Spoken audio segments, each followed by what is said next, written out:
What's going on, guys? Welcome back to my chess journey. I believe this is episode 24, maybe? Let me just double check real quick here. Yep, episode 24. Um, Hopefully we can get a win today. I'm just gonna try and play some sound principle chess as best we can. This time we have to remember to actually consider trading pieces and stuff and not just trying to protect all the time. But yeah, really just trying to play sound principle chess. So with that, let's get into the game. And we're playing white, which is cool with me. Alright, never mind. Game aborted. We'll try somebody else. Aw, oh, man, God. Alright. This will be a little bit tougher now.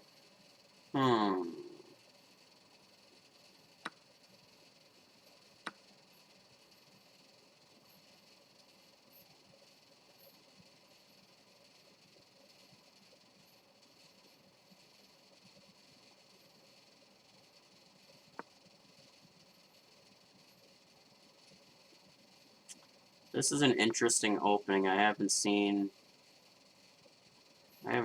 something like this in a minute. Actually, I don't know if I've ever seen this opening,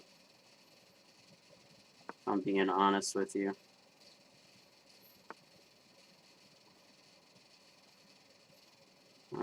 So if you go 0, take back.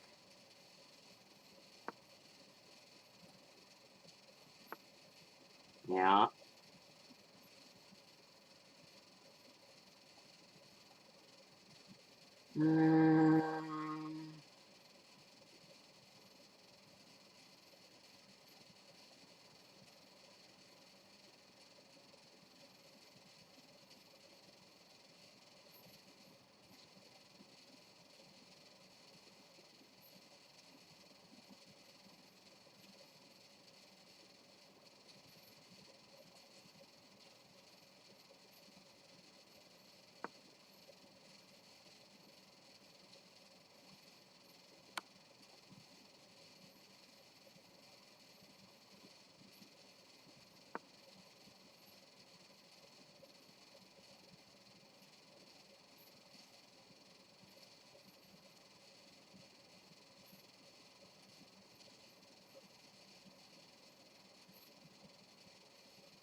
This is a very interesting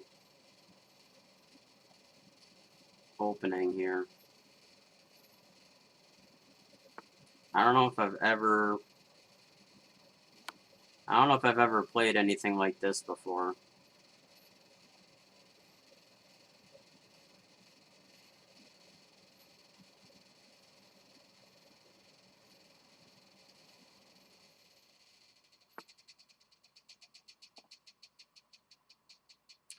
So if I go here, he'll take back with that. I could take with that. He would still be up a pawn.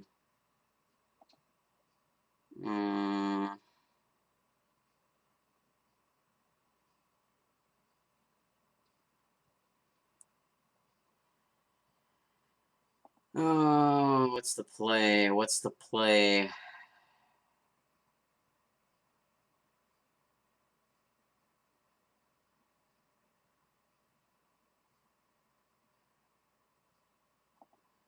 What's the play? He's gonna go here. We might have to trade the queens.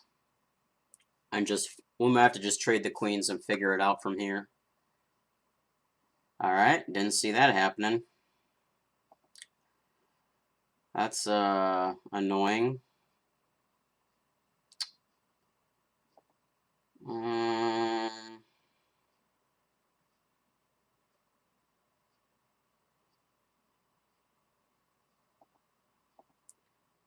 Yeah. I don't know. We might be too far gone. I don't get why I always get these random people, dude.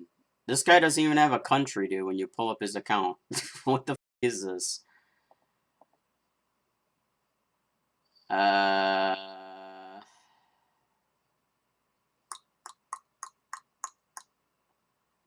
Mm-mm-mm-mm-mm.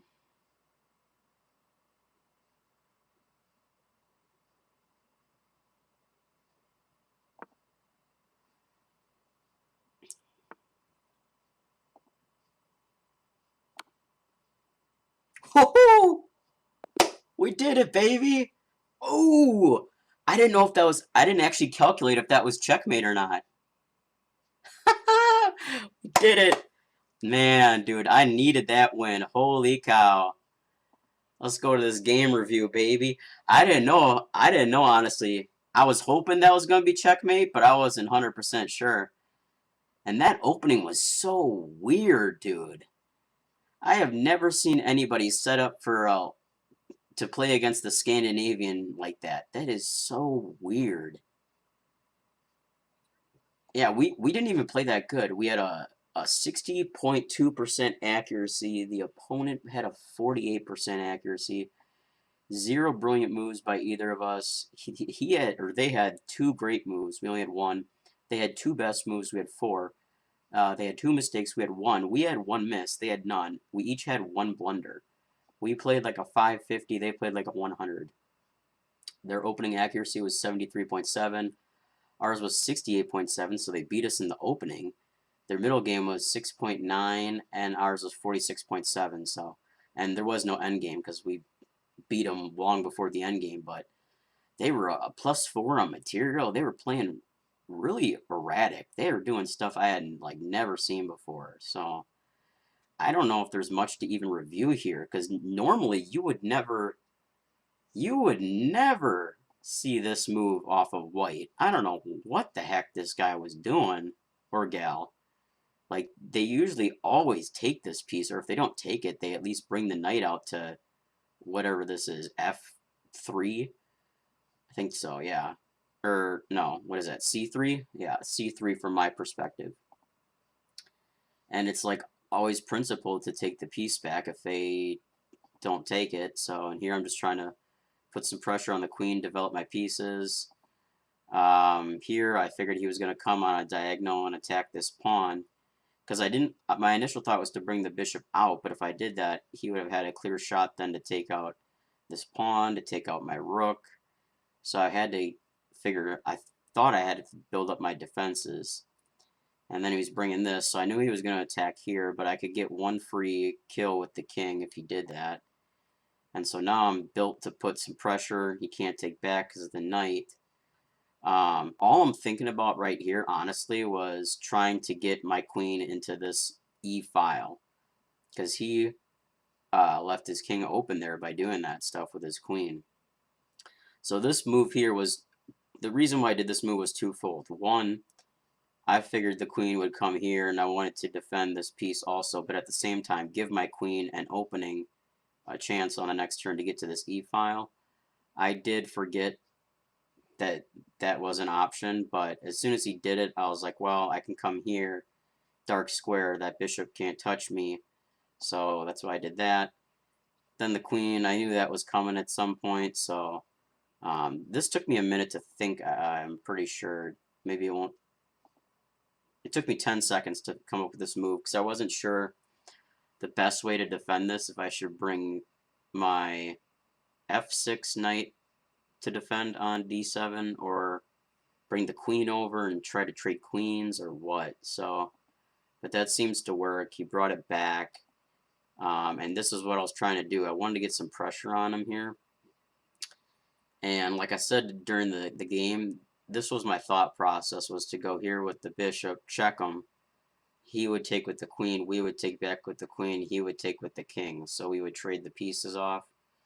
I totally was oblivious of that knight, so that was a mistake for sure. And here, the reason why I made this move was when I was in this position, I was trying to figure out, okay, I'm down plus I'm down 3 material, okay? He's got a +3 lead on, or, well, 4 actually, +4 material lead. So I wanted to come up with an idea that would still progress my pieces, but I really wasn't 100% sure. And this just kind of seemed like a safe move. You know, nothing was out yet with the pawns.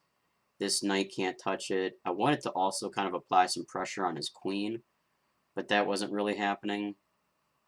So this was really just a developmental move, trying to see what might open up. This move right here kind of surprised me, what I thought he was going to do, or they were going to do. I thought that they would bring the pawn out to h3 or f3 here to kick the knight out. But they decided to put pressure on the queen. And so my thought process too, once I had this knight here, was I need to figure out a way to get my queen to this spot, because I knew this knight would protect it then. So I was trying to figure out how to get somewhere in this quadrant, because once I got in here, I knew it would keep pressure and they wouldn't be able to attack the queen because the knight would defend. So here, I think this took, yeah, you can see the considerable amount of time. I took 24 seconds to make this move because I was trying to find the right execution plan.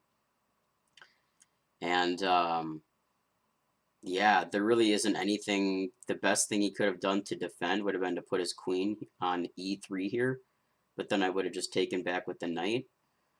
Then he could have taken with the pawn, but then I would have taken back with the, well, maybe not, because then the other bishop is there. So I don't know entirely, but I knew I wanted to get over there, and so then he finally brings the pressure on the knight, and you can see the bar totally goes in my favor because he leaves this wide open. Which is funny because 2 moves prior, he had like a 95, I would call that 95% control of the board, of the game, you know. And even my queen move didn't fluctuate the bar much, but just by making that one mistake, he lost it all.